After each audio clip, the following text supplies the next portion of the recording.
Well, let's move on to something different, and this is leaning towards corruption. Of course, we've had a lot about corruption in the last 3 weeks or so, with all these commissions, coming under a lot of suspicion, including their leaders, and the Law Society of Kenya has also not been left out, given the kind of thing that happened over the weekend. But now comes out the civil society and gives the president 7 days, and they say that we give you 7 days to do something, put your word to what you have said. If not, then you're going to face civil action. Hassan Omar, do you think that's the way to go to deal with corruption? I think it's well within the purview of civil society. If folks will organize and mobilize the society sometimes to check the political class in its totality. And I think the role of civil society is not to be in bed with political society. It is about auditing the political society. And I think, what I see in that statement is generally reflective of a frustration by the general public that this corruption is consuming everyone. So the options are running out. You want institutional frameworks, they're not working.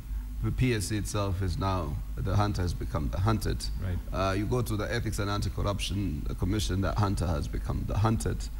You look at all these allegations of graft of a certain magnitude that is mind-boggling. You hear of the escalated cost of the standard gauge railway. I was seeing this very nice analysis in one of the dailies. Why would a country be building a 300 billion standard gauge railway when there are two cancer machines in Kenyan National Hospital, which both were not working at that point in time? It's a mixed prioritization, because you see, what we want to do is to get into areas where there are big commissions and kickbacks, and and then create this perception that we are, the narrow definition of development is that you need to marvel Kenyans with highways and standard gauge railways and stuff of that nature, whereas we don't have a holistic approach towards what development is all about, and even democratic growth and social justice in the country. So I think that's where we are right now. So the civil society, I hope, will up its game. I think because civil society simply means they're bringing on board citizens' participation in terms of ensuring that they bear pressure and create the popular demand that is critical to move, particularly we, the impervious political class, into a certain line of action. Okay. You see, even I was in Mombasa, and Dr. Akala, I must say, we were under fire of how CORD itself has handled the issue of the PSC. I was being told, Hassan Omar, VP by young professionals. What is going on? All right. Honorable Jeremiah Kioni, the leader of CORD, Raila Amolo Odinga, gave the government an A on PR, and according to what Hassan Omar is saying, that some of this, give guys a highway and make it look good, but the truth of the matter is nothing is being done. He gave them a D plus on improving Kenyans' lives. Generous. What do you have to say about that? On the ranking and the marking, that I will leave it to him. But I think what is crucial is that we can learn from the fact that corruption has taken the wrong direction in this country. I mean, I don't think there's even a right direction for corruption. It has permeated into all the institutions. And again, going back to the issue of LSK, you can hear even the issue of claims. There is some 20 million shillings that have been given here and there. When you hear these things, something is wrong, something is not holding somewhere. And I agree with the senator that the civil society must up their game. What they should not do is they should not become another political wing. They must do what is expected of them, but they should not be swallowed by the politicians, because if that happens, then again they lose it. There are issues that are happening that are silent. We now have the senator and colleagues permanently, every weekend they are out doing harambes. And it will be good for him to tell us whether they change the laws so that they have now the money to conduct harambes. At the point at which I left the statute was that a public officer cannot go out soliciting for funds and conducting harambes every other weekend. And every time you see an increase in the number of harambes that we are conducting in this country, and even the huge amount of money that must be contributed in those harambes, corruption also goes up. Because how do you make this money to contribute? Every week you are doing some 5 million shillings. How is it that you're earning this money? There must be some people you are coercing or something that you're corrupting somewhere. Unfortunately, again, the major recipients of this money are the churches, because this, over the weekend, all these harambes are conducted within the churches. And it is important that we address this issue without all of us together, without even giving these and the rest. Without ranking. I don't agree with what the senator is talking about, the standard gauge. We need it. If today, if the super highway, Thika highway had not been constructed, people will not get to town today. I mean, it's so congested. We need this development must go on, and we must remain objective. But also, we must make sure that we seal the loopholes. I agree.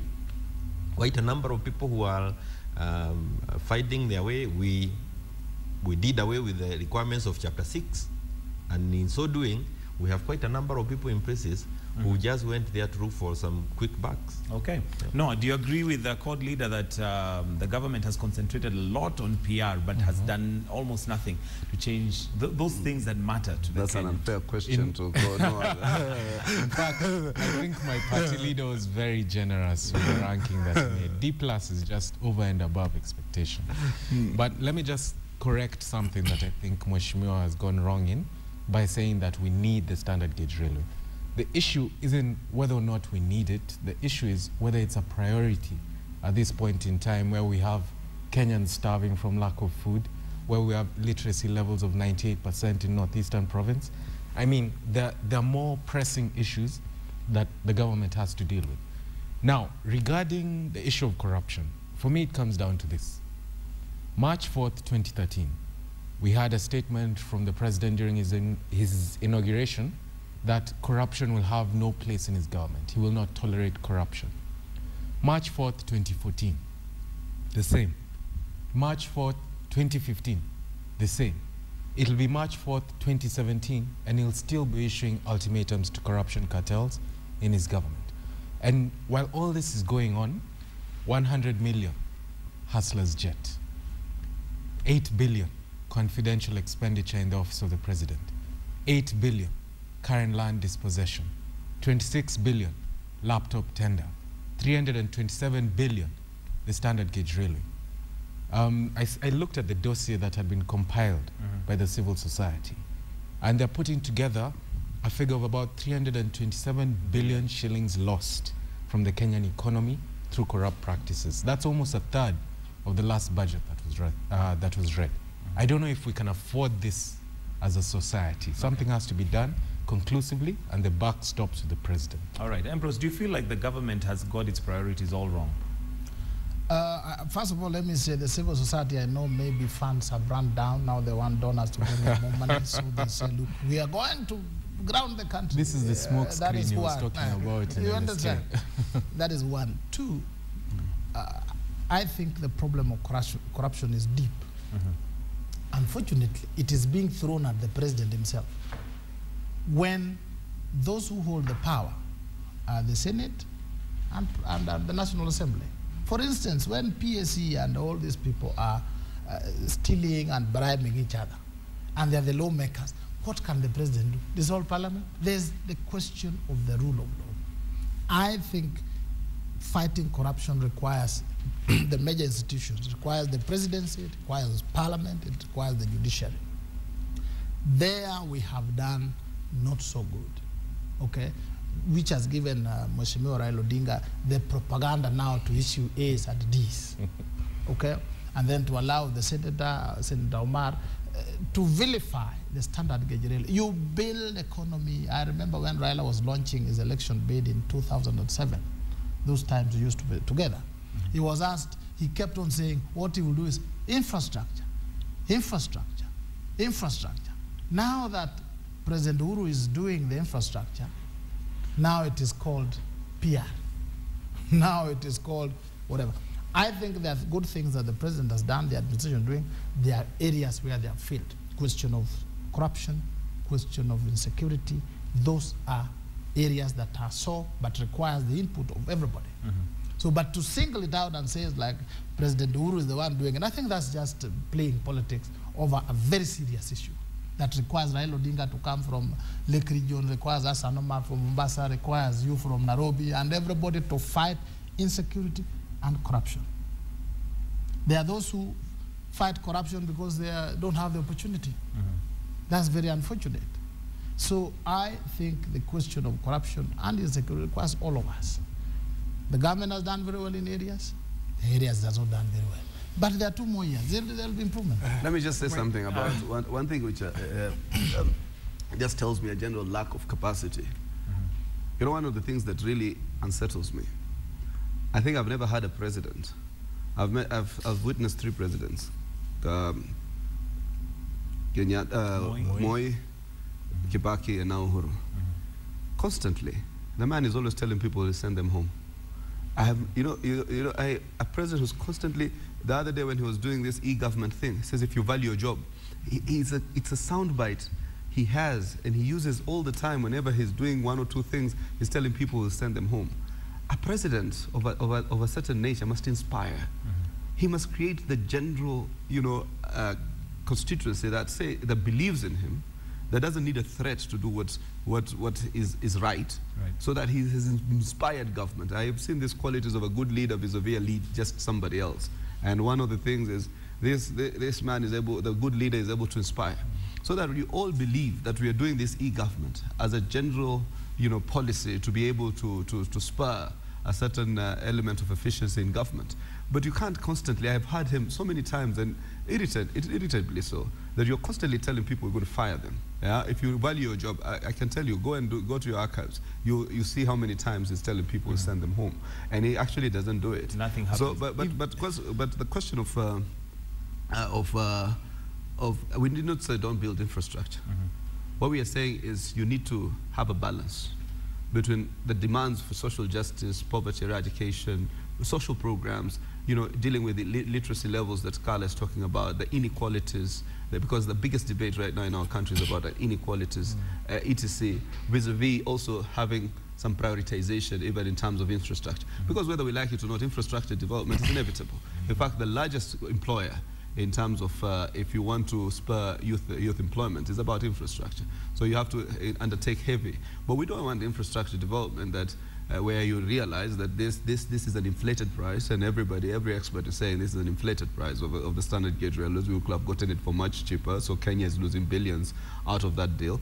And then other areas where you find that the people who are awardees are always going to court to be challenged. They are close cronies or confidantes of the regime, as it were. Court is quashing some of these awards of contracts, and I don't think that's right. All right, no, very briefly. Even more disturbing, to add on to the soundbite that the senator has referred to about I will fire you, I will fire you, is this other soundbite that I've just had repeated by Wakili here, that everybody is responsible.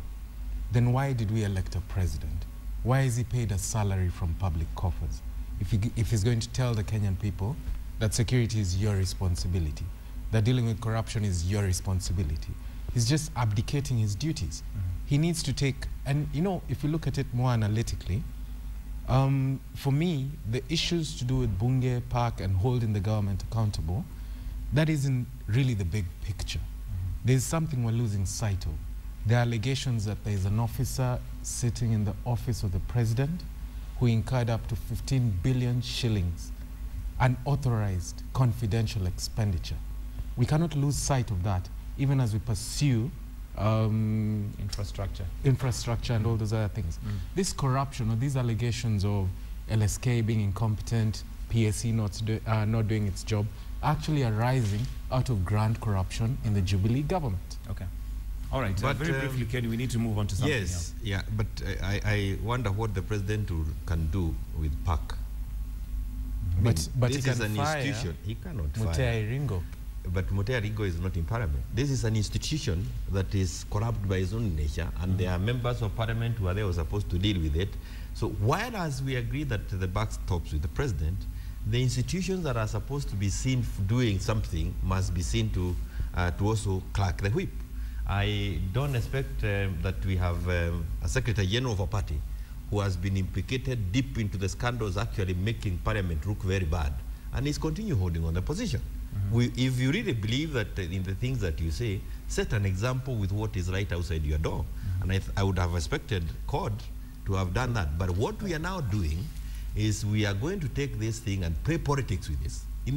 At the end of it all, Kenyans will be the losers because we will not have dealt with corruption. That's what I'm saying. Even if the civil society again are bought on board by politicians and they become another political wing, we have lost this game. Corruption will continue. They will also be looking for this corrupt money to move on. And talking about big figures around the president, and I'm not here to protect the presidency. It is important that we address these issues head on and see how the country can move. But just one thing on PAC, I need to comment on it. I think the parliamentarians themselves, members of the National Assembly, have been engaged in a very robust discussion. I've seen the Honorable Mideo almost closing ranks with Honorable Duale, saying that now it's time to reorganize PAC. For me, it's a matter of functionability of that committee. As I said, Ababu has every legitimate right to be able to cleanse his name, to be able to be accorded the very essence of natural justice, so that he's able to navigate around this turbulence. But eventually, I do not think that committee will be able to function with the respect to the polarities. 13 of the 26 members are already in one camp. And in corruption matters, or matters of accountability, you almost need a consensus. You've been a parliamentarian, so you know that these committees almost operate by consensus. I don't know any other time that I'm the vice chair of the PAC on the side of the Senate, and the chair is Halwale Boni, Senator Halwale. And we almost are on a concurrence on literally everything, be it Jubilee, be it court. So I think for me it might be operationally challenged after whatever the verdict that is returned by the Privileges Committee or whatever position. So in terms of that debate, it is healthy to have the Parliament evaluate in terms of the best way forward. And I've had Mheshimiwa Mideo and Odwale almost closing ranks, and I think on that one thing, Mideo might be right. And I think it's good to look at the Hansard, because if they go through the Hansard of 10th Parliament, we objected to even the appointment of Matemo.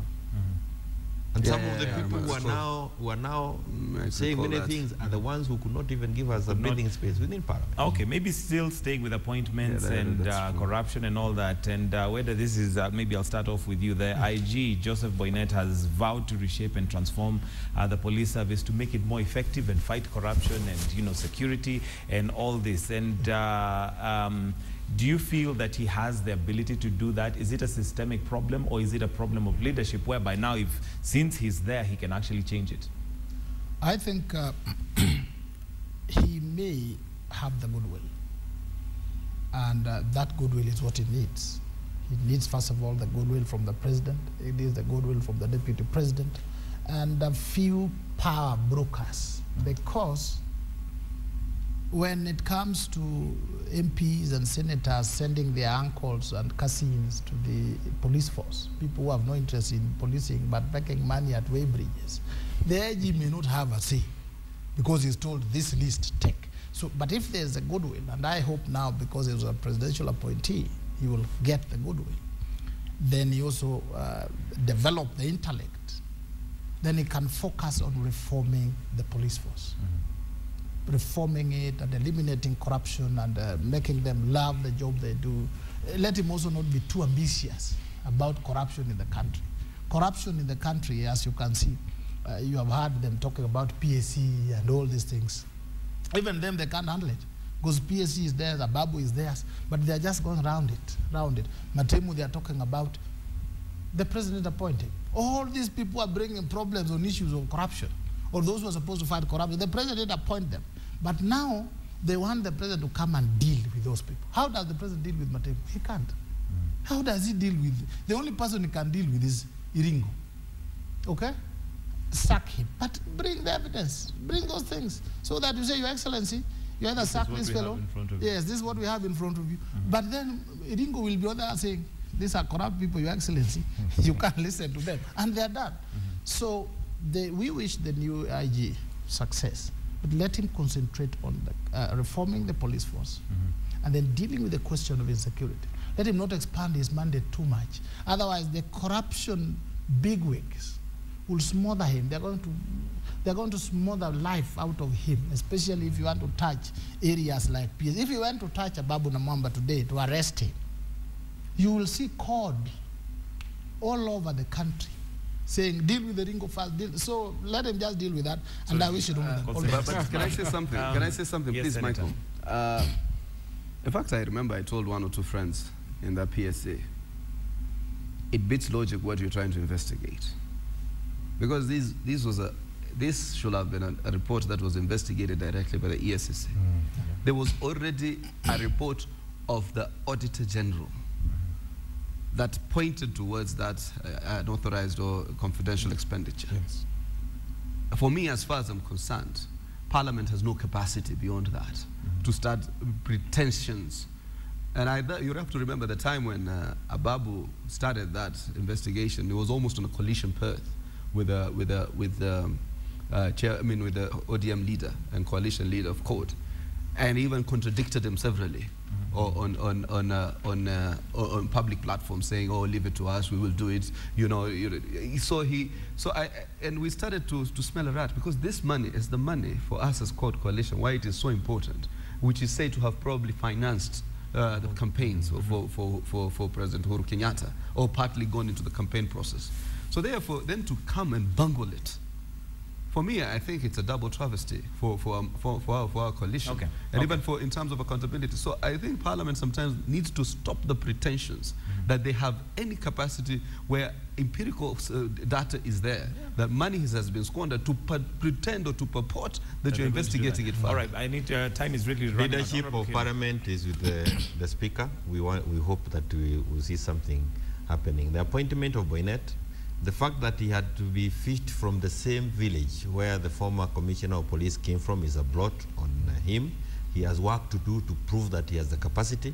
But I don't agree with Ambrose that he should go half-heartedly. He must go head-on and deal with corruption. If it eats him, that is a cost he has to undertake as a country. But we don't want him to go in it because he wants to save his face. He has to deal with the issues. He has a mandate, that office has a mandate, and it has rules that they must follow, and we want to see him deal with corruption head-on. All right, very briefly, no? For me, serious concerns arise about the manner in which he was appointed. Yet again, we see a senior public appointment without apparent due process, without any evidence of competitive recruitment. On what criteria was Boynet selected over and above other senior officers in the police force? We don't know. So we end up with an IG who has a lot to prove, and it's not really evident from the outset that he is someone capable. But now that we have him in the job, I must align myself with the views of Mheshimiwa Kioni, that he should not go half-heartedly. Either do it right or don't do it at all. All right. Maybe as we wind up, we only have very few minutes. Ambrose, I'd like to hear from you. There is this Imenti Central MP raped me. This is an accusation. Joyce Lay also has some accusations she has on several people, and there's even communication to that regard. We have the governor not too long ago who settled out of court after apparently he fired one of the secretaries after she refused sexual advances. Is this where our leadership has and the gotten MP who to? sent messages to this twiddled down? I'm telling you, the question of the loins has hit politics over the years. From the Greek times, the times of the Romans, it is going on. And you know, this is something that you can't witness, you can't videotape it. People arrange it and they do it. But when it is done, you saw Bill Clinton, you saw Berlusconi, you saw all these people. Berlusconi. But it's called Berlusconi, all those guys. The question of the loins. Now, what has come down in our country? I know the MPs, most of them have been philandering all over. I know. I have quite a few of them who are my friends. And they allege that part of being popular is philandering. You sleep with this one, that one, that one, that one, so that you're popular. But what has happened, I think, there's a song in Luo, gospel song, urging Jesus Christ to come down now because there's so much sin with Nyaunyu. You know Nyaunyu? Yes. Now, I'm asking him to come down and land at the National Assembly, deal with the people there, he can take a break, then he goes to LSK as he goes around, because that is inexcusable. Okay. It should be investigated and dealt with. And I dare tell the MPs, you have all the money, all the resources, and I believe some of them are very handsome, like Weda here. Why rape? Why can't you just seduce or buy? Senator, Jeremiah Kioni Mheshimiwa, what is your take on all this? Well, after Abros, you did it. But I think the issue is that members of parliament and others must know that they are always out there for public scrutiny. Whatever they do, even in those closed places, they should be aware that it's likely to come out and affect their image. But it is really horrifying to see these allegations coming from within Parliament. And as I have mentioned, the Speaker of the National Assembly, especially because I think a number of these things are in the National Assembly, he must come out firmly and deal with these issues. But if the issues of rape, as we saw them last night on tape, if there is anything, I think President must be set by having the person, the Member of Parliament,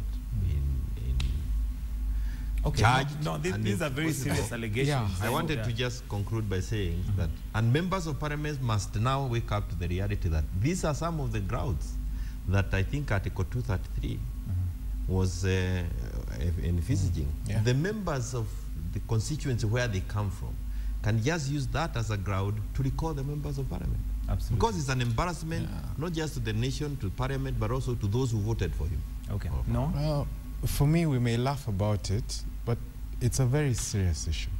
You know, I was raised by a woman, yeah? And this points to a larger cancer in society where women are being objectified. They're not being respected in the roles that they play in making society what it is.